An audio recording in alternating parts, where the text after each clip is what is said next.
Hello, beautiful hearts. A very important theme that I've chosen to put extra special attention on is supporting the deep feminine.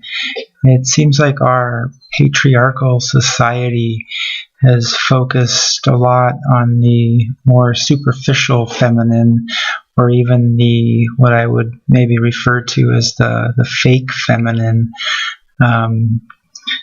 Of course, we see our billboards and magazine covers and all kinds of advertising, and lots of energy is put into the superficial aspects of the feminine. And I have no issue with health. I think health is wonderful, and health as a beauty is great. But the aspects of the superficial aspects of it, the fancy hairdos, the makeup, the boob jobs, the high fashion, all these things are very superficial, and it seems like they take away from energy put into more deep, important aspects of the feminine. So I very much want to support health, physical, emotional health, and that is very beautiful. And then the deeper aspects, or the important qualities of the feminine, the nurturing love, the flowing emotion, these qualities of the feminine have not really been valued or respected to a high degree in our society. Mothering often hasn't been given much respect. Daycare workers typically make pretty low wages. And the love and the nurturance, it's the savior, the beautiful, amazing savior of our society. And we really need to focus on supporting that, I feel. As far as male and female relations, or masculine and feminine, I'm not trying to exclude same-sex couples. Usually they have one that's more masculine or one that's more feminine, or maybe they alternate roles. I think that's something that straight couples can learn from as well, to see things from both sides. But anyway,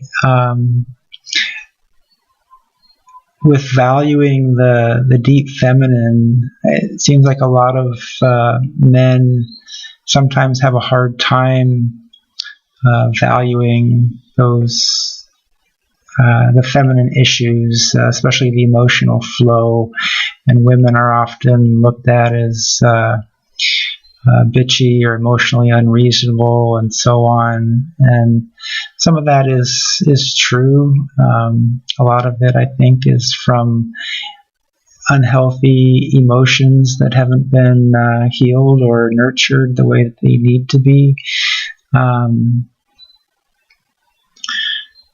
But I think it's also really important for men to see that emotional flow of women as a really healthy thing.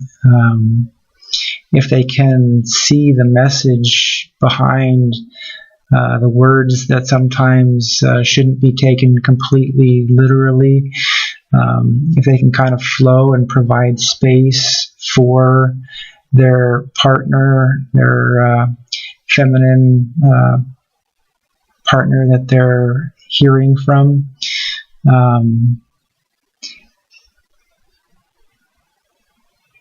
they can really give their partner what the partner is really wanting. And if that is achieved, the woman often feels received, and that bitchy side often evaporates, at least to some degree. And if a guy can learn and grow to not take everything personally, and to not take things so literally, to listen, to understand the message, but to also flow with it.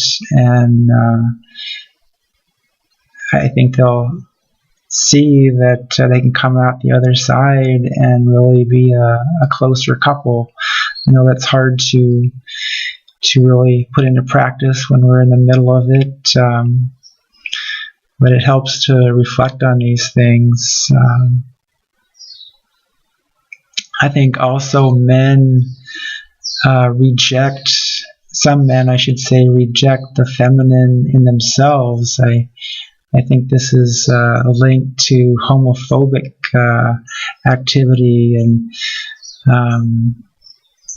if guys can really see the gift that women are demonstrating with their emotional expression and flow, and if they can adopt some of that themselves and learn how to express their emotions more freely, and cry when they need to. Strong men do cry. It makes them stronger if they can, move emotion when they need to, instead of having it get stuck and compressed in their body and come out as the more masculine emotion of anger. Not that anger is bad, but it can be very destructive, as we know. I think men can learn a lot from that process, and I would like to help men to be able to feel more freely. I've experienced emotional release process with deep breathing that has helped me a lot in my life.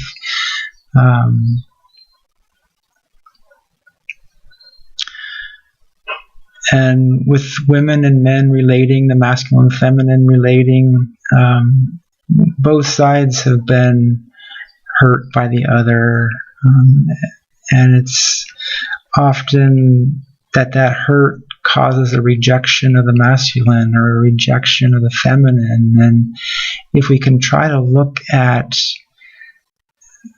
that source that hurt us was the hurt feminine or the hurt masculine instead of the pure masculine or pure feminine, and attempt to heal those hurts if possible, and to not react against the pureness of feminine or masculine.